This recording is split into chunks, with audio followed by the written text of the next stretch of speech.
ফ্রান্সের রাজধানী প্যারিস শহরে হয়ে গেল অলিম্পিকের উদ্বোধনী অনুষ্ঠান। বৃষ্টি ভেজা শহরে নদীর উপরে নৌকা দিয়ে মার্চ পাস্ট করেন অ্যাথলেটরা।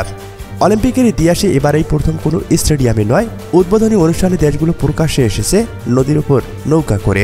মূল অনুষ্ঠানও হয় নদীর উপরেই। জল দিয়ে তৈরি করা বিশেষ পর্দা ভেঙে একে একে আসেন দলগুলো। প্রথমে সেই পর্দা ভেঙে আসেন অলিম্পিকের জন্মভূমি গ্রিস এবং সর্বশেষ মার্চ পাস্টে অংশ নেয় স্বাগতিক ফ্রান্স। নদীর পাড়ে পাটাতনের মতো জায়গায় নাচ পার্টির সঙ্গে বেশ জাঁকজমকপূর্ণ মার্চ পাস্ট করে ফ্রান্স। স্বাগতিক দেশ হিসেবে ফ্রান্সই ছিল মার্চ পাস্টের সর্বশেষ দল।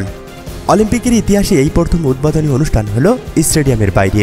প্যারিসের সিন নদীতে জাতীয় পতাকা নিয়ে অংশগ্রহণকারী সবকটি দেশ মার্চ পাস্ট করেছেন। অন্যদিকে বিশ্বকাপজয়ী ফরাসি ফুটবলার জিনেদিন জিদানও মশাল হাতে সামিল হন উদ্বোধনী অনুষ্ঠানে পারফর্ম করেছেন অনেকেই।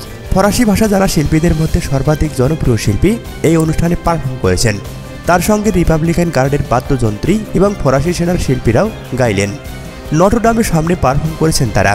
খেলোয়াড়দের নৌকা করে প্যারেডের মাঝেই হয়েছে উদ্বোধনী গানের অনুষ্ঠান। আর এই গান করেছেন মালি বংশোদ্ভূত ফরাসি সঙ্গীত শিল্পী আনা নাকামুরা। ফ্রান্সের রিপাবলিকান গার্ডের ৬০ জন সুরকার এবং সামরিক বাহিনীর ৩৬ জন গায়ক এতে অংশগ্রহণ করেছেন। এবারের অলিম্পিকে অংশ নিয়েছেন মোট ২০৬টি দেশ। ৩২টি খেলায় ৩২৯টি ইভেন্টে শ্রেষ্ঠত্বের লড়াইয়ে নামবে ১০,৫০০ জন অ্যাথলেট।